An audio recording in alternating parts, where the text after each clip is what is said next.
With all that we covered in the last video, you now know the science, so it's time to start putting that theory into practice. The great news is that HIIT training really is just as easy as it sounds, and simply involves alternating between periods of high exertion and relatively low intensity exercise. There are a few caveats, however, and it's important to approach this in a sensible and structured way in order to avoid injury or disappointment. Most people will begin their HIIT with running, as this is a very straightforward form of cardio training that doesn't require access to any specialist tools and that anyone can understand and use. There are countless HIIT protocols, however, and these vary in length and intensity. The key thing to recognize here is that high-intensity training of any kind can be highly dangerous if you have never done it before, if you're overweight, or if you're in very poor physical health. It's also dangerous if you have any pre-existing heart conditions. In short, you need a basic heart strength before you start pushing it to 100%. Thus, it's a good idea to build up at least a basic level of fitness before you start your HIIT training. If you're still gasping for breath whenever you ascend the stairs, then you're not ready for HIIT. But here's the thing. Even if you're used to exercising regularly and you're in good shape, switching to HIIT will still come as a very big shock if you've not used it before. This is a whole new ballgame in terms of the demands it places on your body, and you'll be surprised at how quickly you end up in a gasping heap on the floor. If you've never exercised before, then pay attention to the next section. If you've not used HIIT before, but you're in generally good shape, then you can fast forward to the one after that.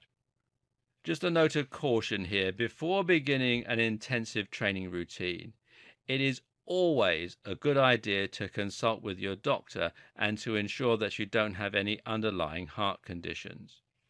Before you start pushing yourself to your cardiovascular limit, it's a good idea to first build up a basic level of fitness that will prevent you from shocking your heart too much. Right now you might be thinking that you don't need to worry about this and it's not likely you're going to suffer heart problems. Even if you're not worried though, building this basic level of fitness is important for your ability to stick with an intense HIIT workout. And this is the mistake too many people make. They launch straight into their training and hope they'll be able to keep up a pace that's far above what they find comfortable. The belief is that you need to be pushing beyond your comfort levels in order to lose weight. But what actually happens is you end up hating exercise and dreading your workouts. The result is that you find yourself putting it off and unable to take part unless you're feeling your very best. In no time at all, your training falls by the wayside and you give up. So don't aim to start losing weight or transform your fitness right away. Rather, focus on gradually improving your fitness so that your workouts are never outside the realms of comfortable to begin with. You'll find that as you do this, you learn to do more, and eventually this allows you to take on more challenging workouts and actually stick with them. So, how do you build up this basic fitness?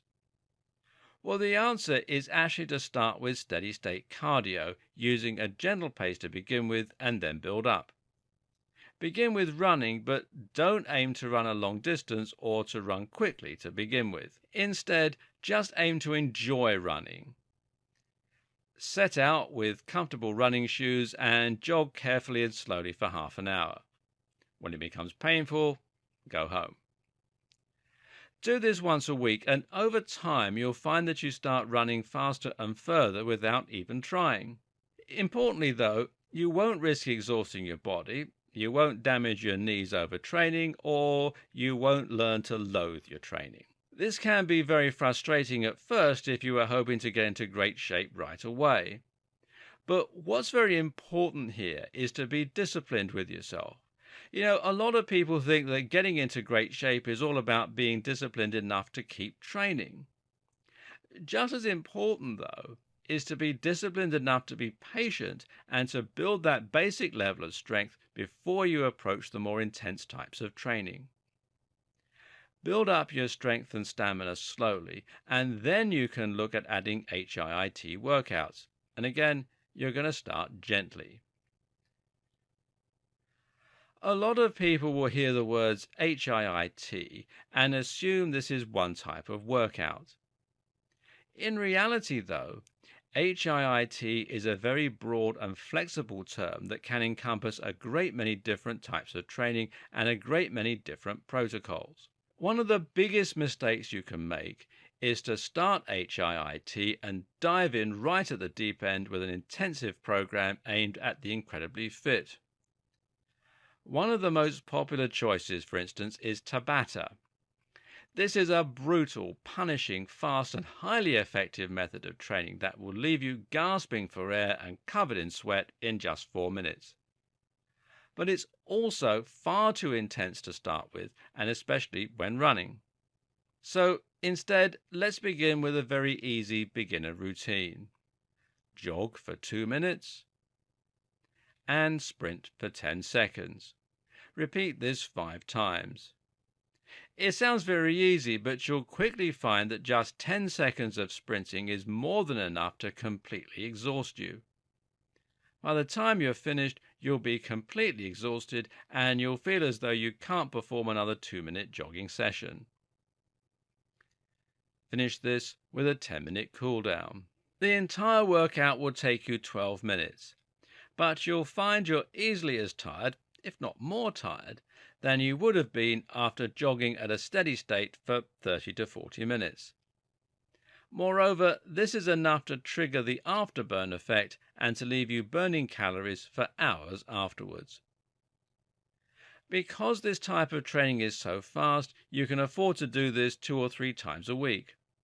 Once you start to become more confident, you can then move on to the next step, which is jog for 2 minutes, then sprint for 30 seconds. You can also increase the number of laps to 8 and then 10. Eventually, you might be able to work all the way up to jog for 1 minute, then sprint for 30 seconds, or jog for 1 minute, then sprint for 1 minute.